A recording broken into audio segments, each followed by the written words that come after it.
The vote was already at 412 when I stopped counting. Not because I lost track. I stopped because the number had already crossed the line I had calculated 8 months ago, sitting in a hotel room on Velcar Prime, eating something that tasted like wet cardboard and smelled like engine fluid. The night I understood that this moment was coming, and that nothing I said in this chamber would change its direction. 612 civilizations were represented in this room. 900 delegates packed into a structure that smelled like a tide pool baking in the sun. I had been sitting in this exact seat for 3 years. I knew which atmospheric scrubbers were broken. I knew which delegate from the Ossic hegemony took bathroom breaks during critical votes.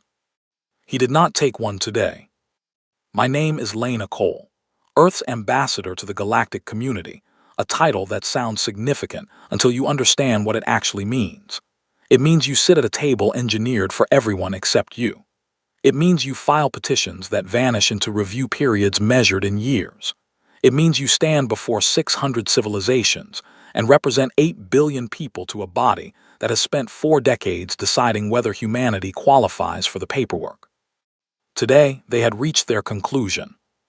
Chief Arbiter Sunva read the charges in the careful, measured voice of someone who had practiced sounding reluctant. Earth's militarization rate, never precisely defined, consistently cited. Our refusal to submit biotech research to Council oversight, research we had offered to share, but not surrender.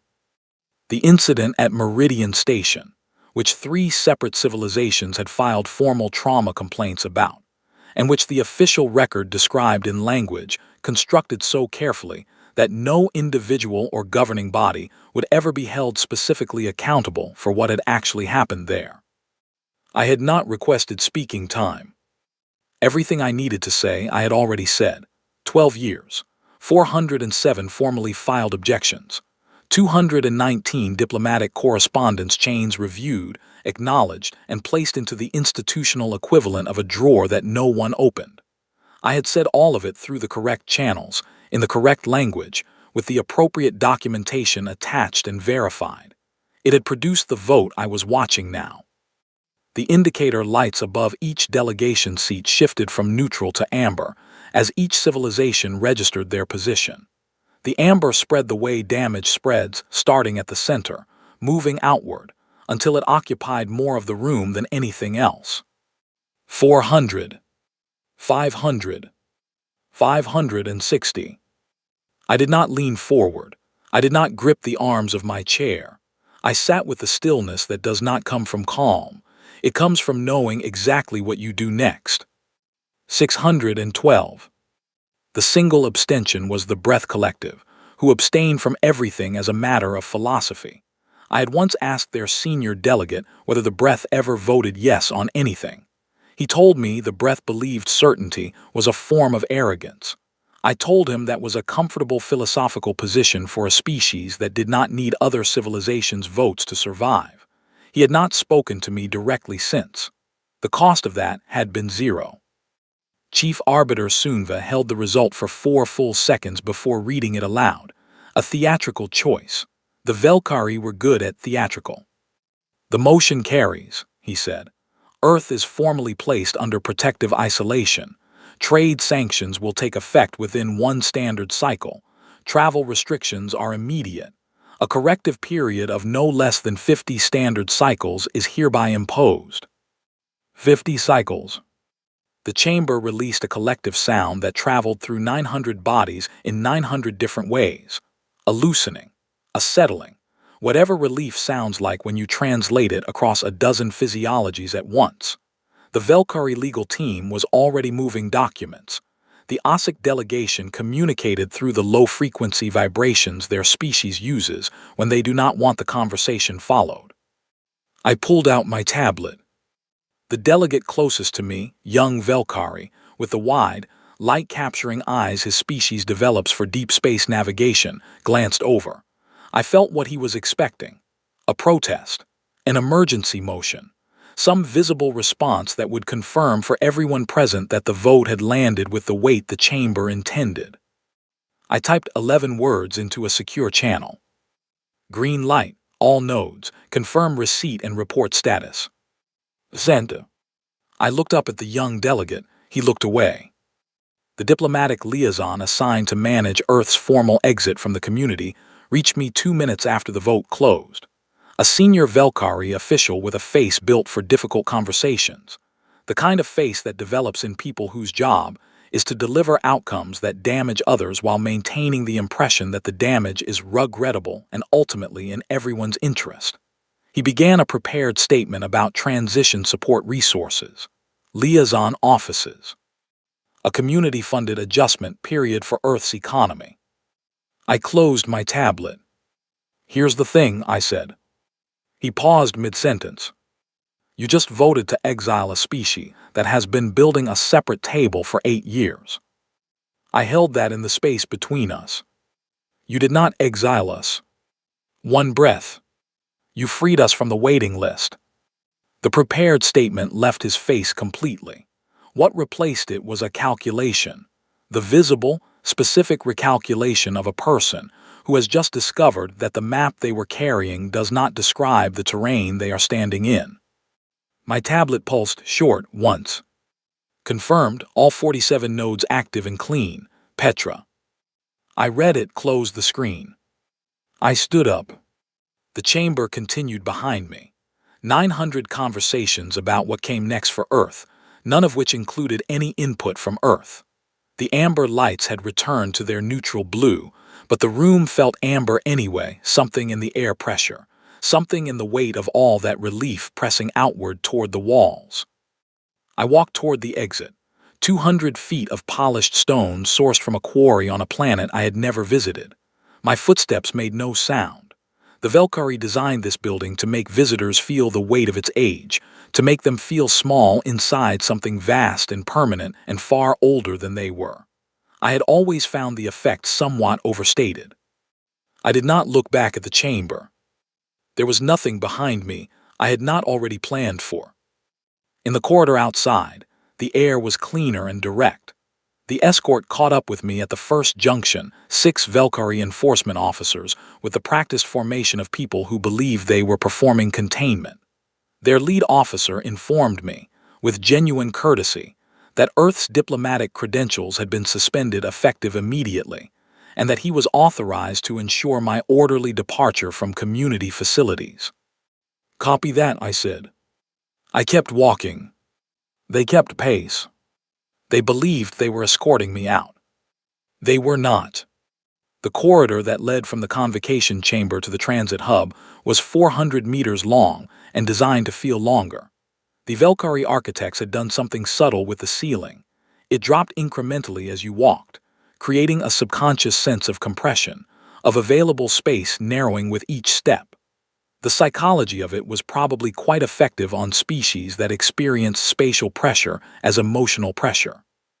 I had measured the ceiling drop on my 3rd week in this building, filed it away. I file most things away. The escort maintained their formation, 3 paces behind me on each side. Standard. Polite. Their lead officer had the careful body language of someone briefed that the subject might be volatile and was visibly relieved to find her walking in a straight line without incident. I was simply walking in a straight line. The incident was elsewhere. My comms were receiving everything. 26 messages since the vote closed. Sol Command. Earth's Relay Station. 2 news organizations that should not have had this channel but did because they always find a way. Owen Hart, my legal advisor, whose preview read as expected, standing by. Director Neil Sutton from Earth's Foreign Affairs Office, whose message preview read, Lena, what is happening, which told me the relay data was already moving and word was traveling ahead of the official announcement. I opened one message, Petra Wells short. All 47 active, 0 interference, 0 flags from community monitoring. They have not noticed yet. How long do we have? I typed back long enough. Here is what the galactic community understood about Earth as of 15 minutes ago. We were a capable species with a notable military development curve, a persistent refusal to accept multilateral oversight of our research programs, and a history of handling disagreements more directly than the community's conflict resolution protocols preferred. A problem. A stubborn one. The kind you eventually quarantine and correct. Here is what they did not understand about Earth. We had spent 16 years studying how the infrastructure of their civilization actually held together, and we had spent 8 years building a layer of it that we controlled. The galactic community's deep space relay network was old. The oldest sections had been in operation for over 4 centuries, maintained initially by the Velkari, then delegated across generations into a structure of contracts and subcontracts and automated maintenance systems that no single entity fully understood anymore. The Velkari knew their sections. The Osik knew the junctions their trade depended on. The Breath monitored their own communication corridor. No one possessed a complete map of the whole. We had built one. 16 years of mapping. Every corridor, every junction, every traffic pattern and redundancy gap and aging component in the network. We had identified 47 specific intersections, the points where the highest volume of interstellar trade and communication crossed, and we had built new relay nodes at each one, in open interstellar space, which fell under no jurisdiction. Registered under the community's own standard infrastructure classification system, where they appeared in the directories as generic relay additions, unattributed, unremarkable, and completely overlooked. It violated no law on record. Because the laws on record were written when humanity was still developing its first FTL drive, no one had thought to prohibit this specific thing, because no one had imagined a species doing it quietly, over 8 years, without once announcing the intention. We had imagined it, we had done it, and 20 minutes ago we had turned it on. My comms opened. Hank Briggs at Sol Command, I answered. Tell me it's clean, he said. No greeting. Hank never wasted time on greetings. Petra confirmed it. 47 nodes. No flags yet. Window. Enough. They are recalling me to the chamber now. A pause. Short. Hank absorbs information the way good commanders do completely, without performing the process. You ready for that room again, he said. I thought about the chamber, the amber lights spreading across 612 delegation seats, the sound of 900 bodies releasing tension they had been holding since Earth's application went into its 4th decade of review, Sunva's rehearsed reluctance, 50 cycles, protective isolation. I have been ready for that room for 12 years, I said. I heard him exhale, not relief, the specific breath of a person who has been waiting a long time for something to either work or fail, and who knows, even now, that it is not fully decided yet. Lena, he said. He stopped, started again. Your mother would have. Copy that, I said. I ended the call. My mother had petitioned for Earth's full community membership in 2089. She spent 14 years navigating the process, filing, attending consultations, translating the community's procedural language into something humans could respond to, then translating humanity's responses back into something the community would accept. She did it with the patience of someone who genuinely believed that if you built the right argument and presented it through the right channels and demonstrated clearly that you deserve to be included, the system would respond to that. That the system was, at its core, designed to respond to that. She died in 2107. Still processing. I had not become a diplomat because I believed in the process. I had become a diplomat because I understood it. There is a significant difference between those two things. One is faith, the other is reconnaissance. The escort slowed at a secondary corridor junction. The lead officer's comms unit activated. He listened. Something reorganized in his posture, not alarm, but the specific adjustment of a person receiving information that changes the parameters of their current assignment. He turned to me. Ambassador Cole, he said. The title was technically no longer accurate, but he used it anyway.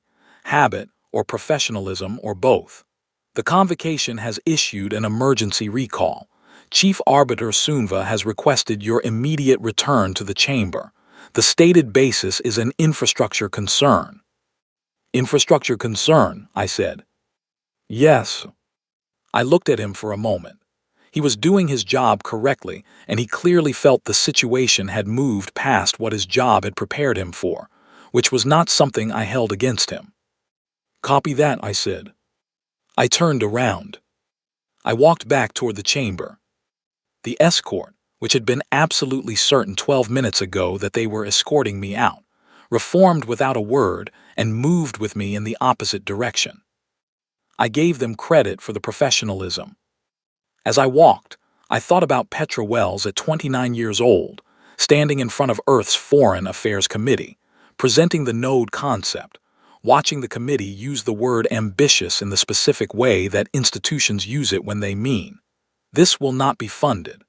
She had gone back to her lab with 7 people, and a budget that would not have covered the catering at one of the community's annual summary conferences.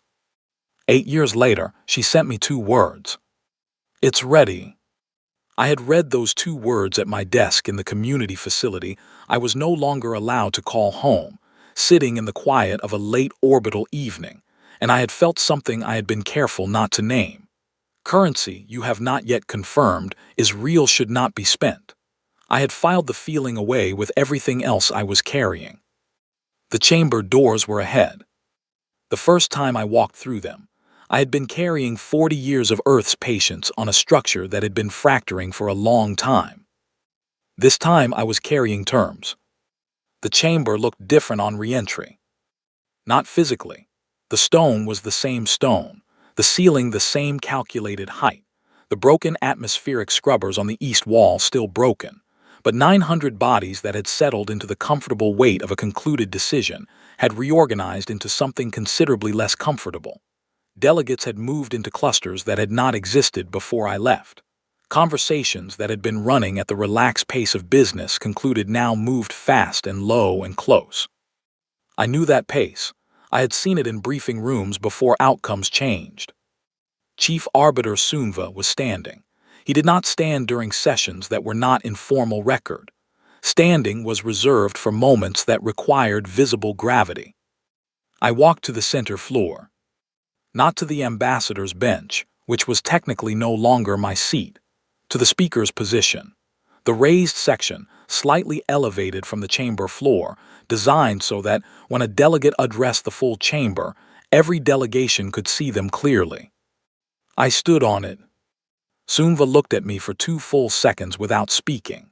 His expression held the particular arrangement of features a Velkari elder shows when they are aware that the expected shape of a situation has not materialized.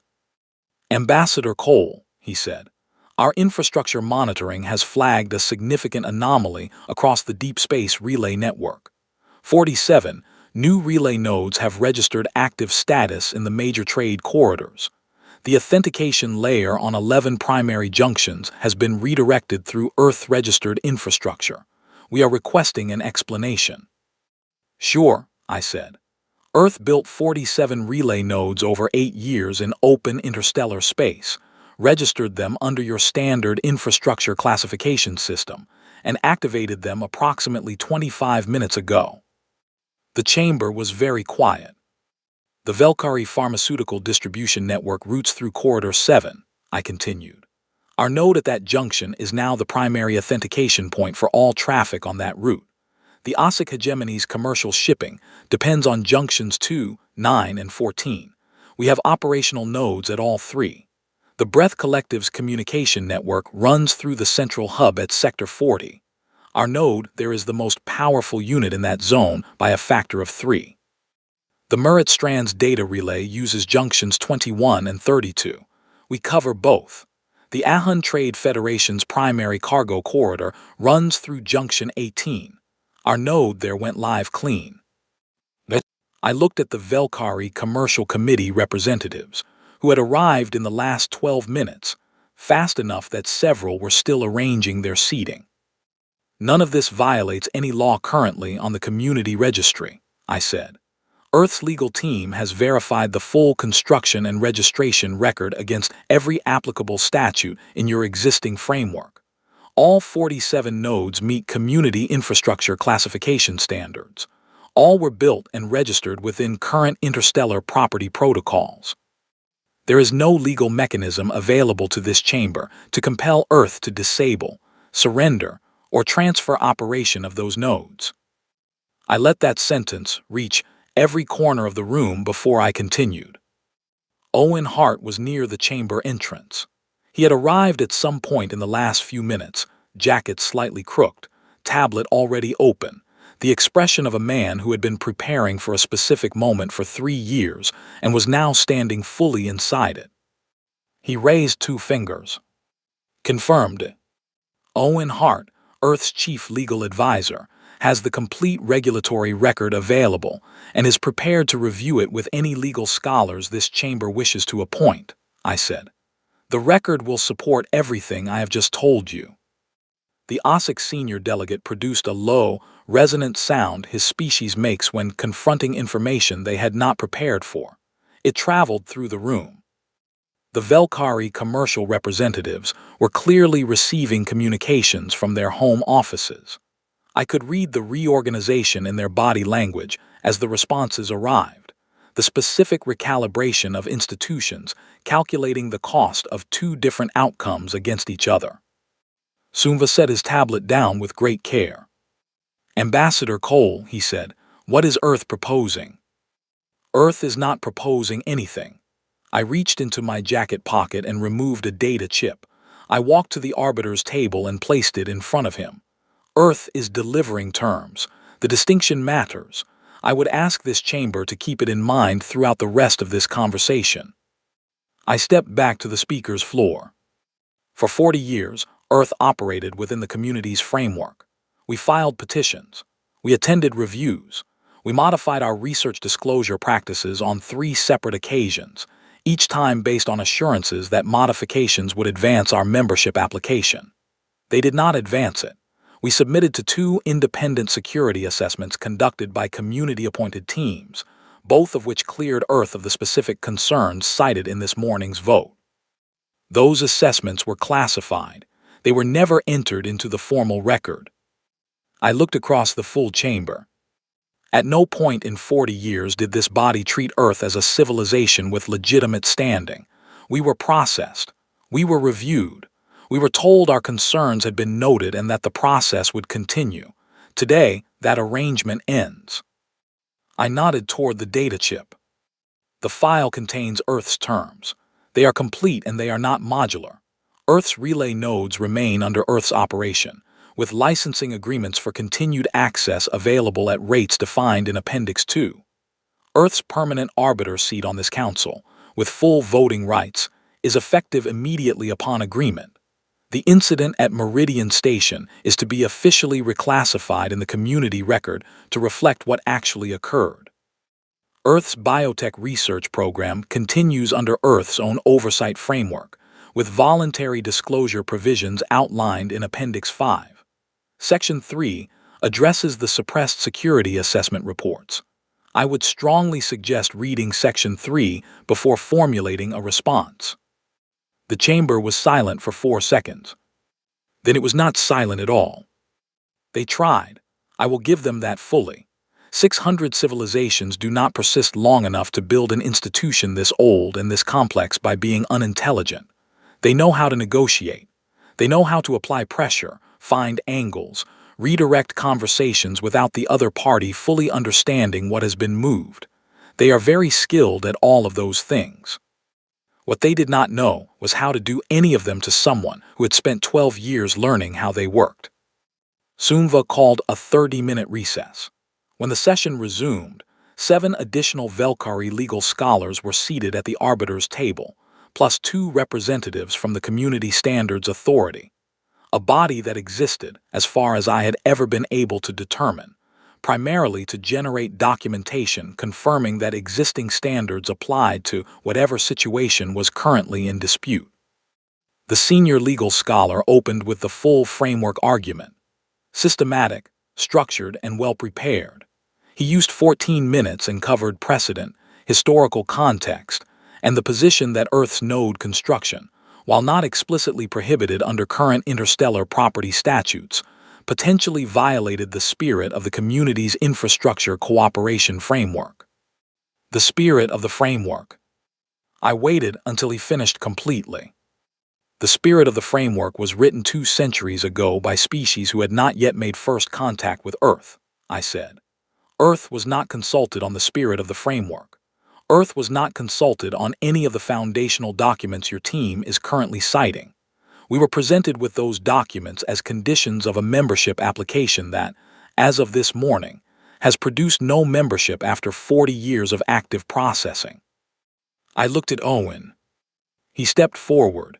He placed a physical document in front of the senior scholar, then another, then 6 more precisely stacked. Legal analysis of every precedent cited, Owen said, with specific annotation to the sections that do not apply to Earth's construction activities, because Earth was not a signatory to the originating agreements, all verified and timestamped. The third document in that stack references Section 19 of the community's own Infrastructure Development Charter, which provides direct positive legal support for independent node construction in open interstellar space, not subject to any existing territorial claim. The senior scholar looked at the stack of documents. He looked at Owen. He looked at the documents again. Owen returned to his position near the wall, picked up his coffee, and stared at the middle distance with the expression of a man running on very little sleep and the very specific energy that comes from doing work you have been building toward for 3 years and have finally been given permission to do in front of the people it was designed for. The legal argument ended.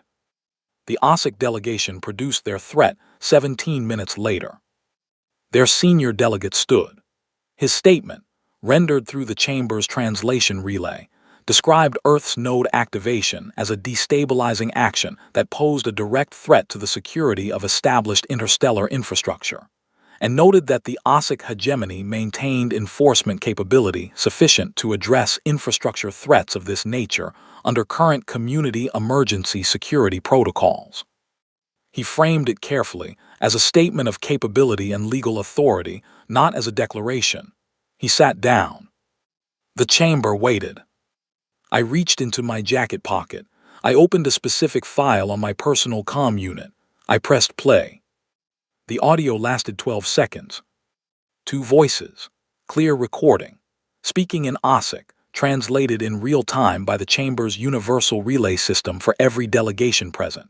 A conversation between 2 senior OSIC military officers discussing the approach vector of an Earth survey vessel near the Meridian Station sector, the decision to initiate a boarding action on an unarmed civilian research craft, and the escalation that followed, which the officers described as having proceeded according to plan.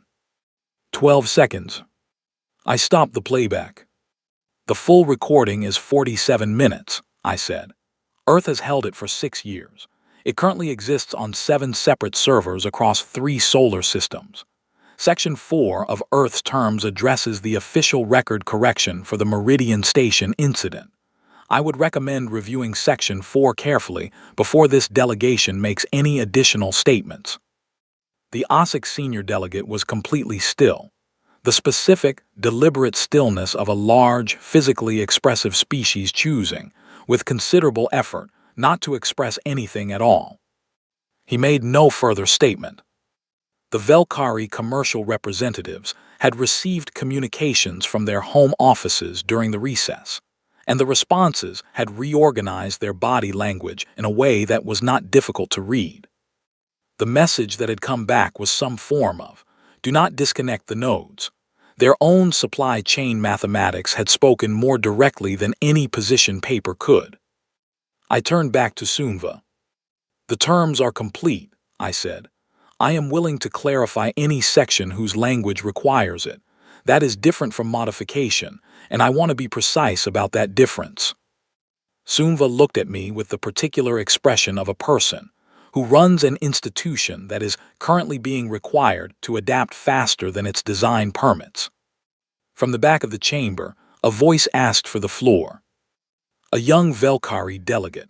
Outer system delegation, not the core authority. Young, for a Velkari, wide-eyed in the way that species only is when something has genuinely caught them without preparation. Sunva granted the floor.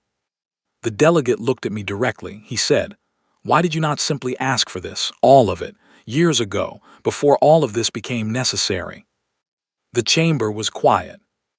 I looked at him for a long moment. I thought about 219 correspondence chains that went into drawers. I thought about 2 security assessment reports cleared for return of membership application, and then classified from the formal record. I thought about a 47-minute audio recording held for 6 years, because the official documentation of what happened at Meridian Station described it as a navigational misunderstanding. I thought about a woman filling in boxes on a form at a kitchen table, believing in the right process with the specific faith of someone who cannot afford to believe that the process was never designed to let them through. We did ask, I said. We asked for 30 years. I held his gaze. Then we stopped asking. The young delegate looked at me. Then he looked down. He did not speak again. Sunva called for the vote 43 minutes later. No further legal challenges were raised. No additional statements from the OSIC delegation. The vote moved through the chamber species by species, as it had that morning, but the indicator lights above the delegation seats shifted to blue this time. 601 civilizations in favor of Earth's terms, with one modification to Appendix 2 that Owen had agreed to mid-session, and that I had reviewed and approved during the recess. 11 abstentions, 0 opposing votes. I stood on the speaker's floor and watched the blue spread across the chamber and felt something pass through me that I had no intention of nomming in a room with 900 observers. I noted it. I filed it. I would carry it the way I carried everything else below the operational layer, where it would not interfere with the work. Thank you, I said to the chamber. The words were accurate. That was all they needed to be. I stepped down. Owen was near the exit. He handed me a coffee without speaking. Cold. I drank it without comment. We walked into the corridor and I held up one hand. He stopped beside me. I stayed still for 11 seconds. Then I straightened. I opened comms. Hank answered on the second pulse. Done, I said. A pause, then, how does it feel? I thought about it. Like winning an argument with someone who ran over your dog 6 years ago and wrote the incident report themselves. A pause on his end. Yeah, he said. Yeah, that sounds about right. I ended the call. There was work to do. 90 days later, I was in the middle of a trade mediation between the Ahun Federation and a Velkari commercial consortium when I noticed the OSIC delegate had been watching me for 23 minutes. Not the way anyone had watched me in the chamber 2 days after the first vote, when every delegation in the building was actively trying to determine whether Earth was a threat, an opportunity, or something that did not fit cleanly into either category. This was different, quieter. He watched with the focused attention of someone working out a calculation they had not expected to need. I noted it. I continued the mediation. The Ahun representative was making a reasonable argument about corridor access fees that the Velkari consortium would accept if someone with formal arbitration standing would create an independent framework both parties could reference. That was part of my new function, not solely Earth's voice in the chamber, but a standing arbitration presence with authority that operated independently of the community's standard resolution process. The Velkari consortium had requested me specifically. 6 weeks earlier, they would not have accepted a human arbitrator in any capacity. I closed the mediation after 40 minutes. Both parties left with what they had come for. I did not frame that internally as a victory. It was a function. Functions you perform correctly until they become the expected condition of things, until the expected condition of things is different from what it used to be, and then you have changed something that does not announce itself. After the chamber cleared, the OSIC delegate crossed the floor toward me. He stopped at 2 meters, outside the standard OSIC interaction distance, which was a deliberate choice on his part. Your people argue like you expect to lose, he said. I considered that. It was not an insult. The OSIC communicate through direct observation, they name what they see, and the nomming is the communication itself. Yeah, I said, habit. He looked at me for another moment, then he left. I carried that observation longer than the corridor required. We argue like people who have been losing and learned to be precise about it anyway. We argue like lawyers who built every case from secondary sources because the primary sources were never made available. We argue the way you argue when you know you are right, but the available channels were not designed to confirm you. All of those things were true, and they were the same observation arriving from different angles. Petra Wells came to the station on day 64. She did not travel often. She had a lab, a team, and the kind of focus that experiences transit time as hours removed from productive work. When she appeared at the station's receiving hub with a bag over one shoulder and the specific compressed look of someone who had been in a transport pod for 30 hours straight, I understood the visit was not casual. We ate in the station cafeteria. The food had improved since I had taken the arbitration post, because the supply chain now had better corridor access, which was a small irony I acknowledged without making anything of it. Petra ate efficiently, as she always does, then set her fork down and looked at me with the direct, undecorated attention she uses when something matters enough to warrant the trip. Node 7 is degrading faster than projected, she said. Traffic volume through the pharmaceutical corridor is running 40% above our usage models. We need either an upgrade to the existing node or a second unit in that sector. Add the second unit, I said. That is what I expected you to say. I need authorization and a budget allocation from your office. Send the specs to Owen. He will process the authorization this week. She nodded. She looked at me a moment longer than the logistics required. Are you doing all right? She said. The question had weight behind it that the words themselves did not carry. Petra had known me for 9 years. She was the one who sent the message that read it's ready. She had been awake for 31 consecutive hours on the day of the first vote, monitoring 47 nodes from a station 4 light minutes from the chamber, waiting to receive a single word back from me. She understood precisely what we had built and what it had taken, and what the second vote had and had not resolved. I am working, I said. She accepted that answer without adjusting it. Petra has always understood the difference between an answer and a navigation around one, and she has always recognized when the navigation is itself the more honest thing. The team would like to know if you are coming to the lab when you are next back on Earth, she said. When I am next back, I will tell them to assume yes.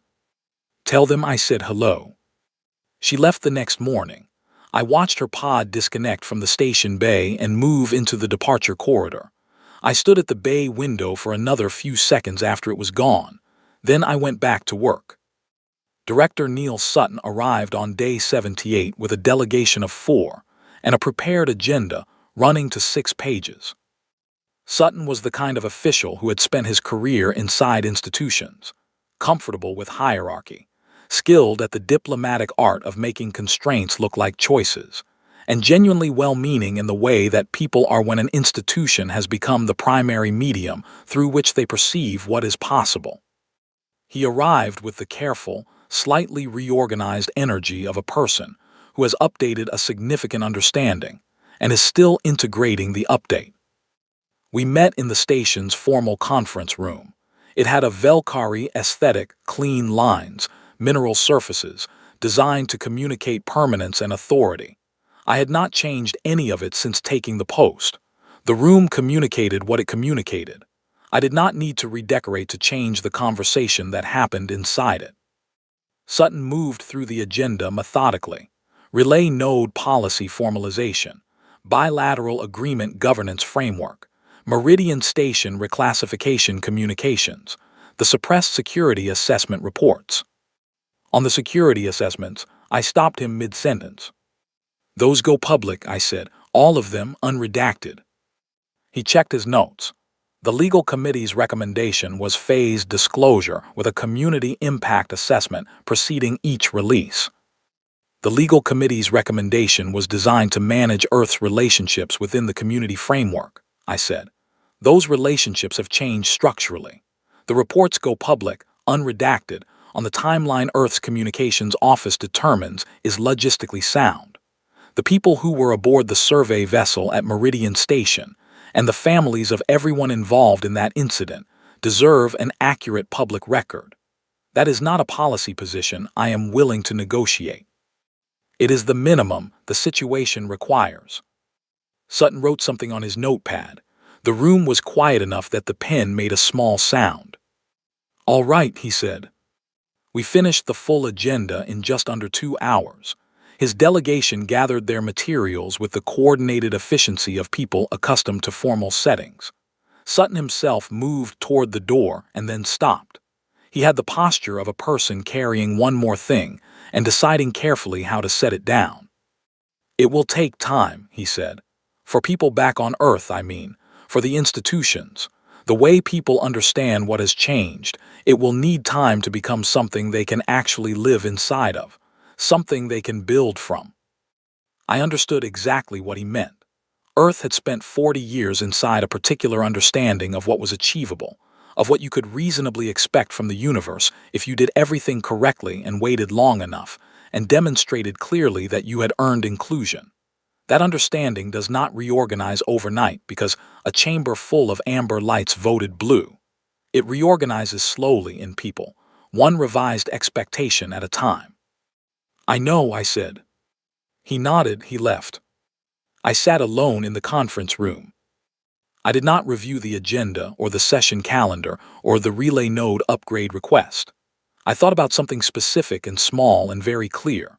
A woman at a kitchen table with a form in front of her, filling in every required box with careful handwriting, attaching every required document, sending it through the correct channel, and then beginning the work of waiting for a system she believed in to respond to her in kind.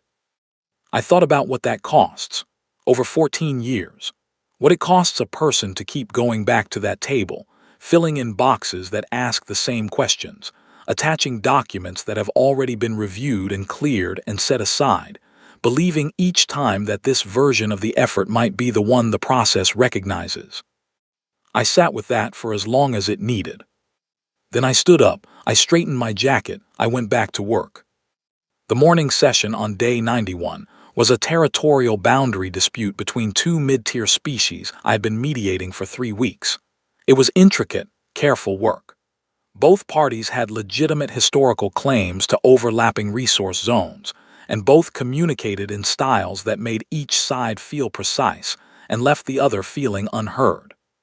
Threading that kind of dispute requires patience of a very specific quality, not the patience of endurance, but the patience of listening past what people are saying toward what they are actually trying to protect. Those are not always the same thing. The OSIC delegate was in the chamber again. His delegation had no stake in this particular session. He sat in his delegation section with the particular stillness of a large species choosing to occupy less space than it could. Watching. I mediated for 2 hours and 14 minutes. The dispute had a shape that was close to resolvable. Both parties were nearer to an agreement than either of them recognized, because they were measuring distance from their stated positions rather than from their actual interests. I stepped outside the community's standard resolution framework and reframed both sets of claims through a shared resource stewardship model, drawn from an Earth organizational approach developed for multi-party industrial zones that neither party had proposed, but both could recognize as more favorable than the current state of permanent dispute. By the end of the session, they had agreed to a provisional framework. Both delegations left with the particular energy of people who arrived expecting a longer fight and discovered there was a different door they had not seen before. After the chamber cleared, the OSIC delegate crossed the floor. He stopped at 2 meters again, as he had in the conversation 3 weeks ago. The same measured distance. "The framework you used in that mediation," he said. "The shared stewardship model, that is not a community standard approach." "No," I said. "It comes from an Earth organizational system developed for multi-party resource disputes. We have used it domestically for about 60 years. It does not always work, but when the underlying interests are actually compatible and the obstacle is framing, it tends to." He processed that for a moment. "You have other frameworks like it," he said. not phrasing it as a question. Several. He was quiet. Then, the OSIC hegemony has an internal dispute, two member systems. It has been unresolved for 11 years. The community's standard arbitration process has not produced an outcome both systems are willing to accept, and the dispute has begun affecting trade and communication infrastructure in that region. I looked at him. Send the file to Owen Hart, I said. He will assess whether Earth's bilateral arbitration framework is applicable. If it is, he will send you our terms and a proposed process timeline. The OSIC delegate looked at me for a long moment. Something moved in his expression that I did not have a clean word for in any language I knew. Not gratitude, not quite respect. The specific acknowledgement of a person who has just been required to update a significant assumption and has chosen, rather than resist it, to simply update it. "You are a strange species," he said. "Yeah," I said, "we hear that." He left. I stood in the chamber for a moment longer. The afternoon session delegates were beginning to arrive. The room was filling again with the ordinary sound of business resuming, movement, low conversation, the mechanical sounds of a large building in use. In the 3 months since the second vote, 14 species had sent formal bilateral inquiry packets to Earth Station, not community-mediated arrangements, not requests filtered through the standard framework and review process. Direct contacts, species to species, asking to arrange terms directly. Smaller delegations mostly. Outer system species who had watched what happened in the chamber and drawn their own conclusions about what it meant to build a relationship directly with a civilization that had just demonstrated it, could construct infrastructure while no one was paying attention to it. I read every request personally. I flagged 3 as genuinely promising. 2, I identified as situations where a bilateral arrangement would serve the requesting species' interests clearly, and where Earth's framework was a good fit. 1 I recognized as a Velkari commercial interest operating through a different entity name. The contract structure was identical to 2 frameworks I had seen used before, with certain clauses modified but the underlying architecture unchanged. I sent it back unsigned with 1 annotation. "We have seen this structure before. Please contact Owen Hart's office for information on what Earth's bilateral agreements actually contain." The response came from the actual requesting party, a legitimate independent Velkari shipping operation that apparently had not known exactly what they were signing within 6 hours. Owen processed their real request inside 2 weeks and sent me a brief note that said it was one of the more straightforward agreements he had processed so far. Owen had hired 2 additional staff for his office without asking me first. Having calculated that I would approve the decision and that asking first would cost time neither of us had, both calculations were correct. I approved the hires after the fact with a message that said, "Good call." I gathered my materials from the mediator's table and moved to the arbiter's position for the afternoon session. The chair was better than the ambassador's bench I had occupied for 3 years.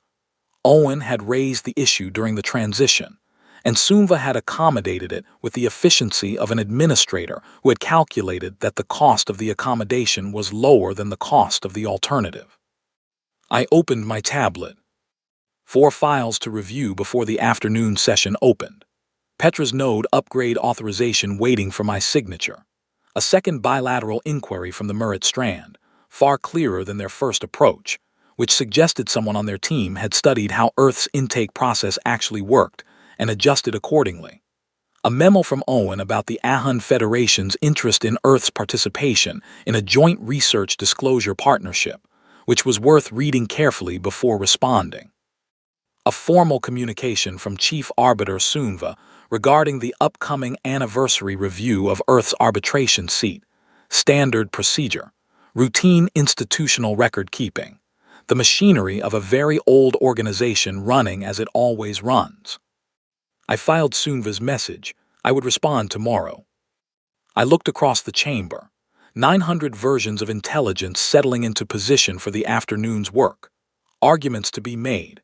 Disputes to be navigated. The slow, imperfect, necessary work of civilizations with different histories and different needs and different ideas about what fairness looks like, all sharing a galaxy and trying, more often than not to run each other over. It was not a fixed thing, this room. It was not a finished thing. It was the same room it had been the morning of the first vote, with the same stone and the same ceiling and the same scrubbers that needed repair, and something inside it had changed that the room itself would take years to fully understand. That was all right, I had time. I picked up my stylus. Here is the thing nobody tells you about getting a seat at the table. The table does not change. You just stop being the thing people wipe their boots on before they sit down. Chief Arbiter Sunva called the afternoon session to order. I read the first file. I started the work. Copy that.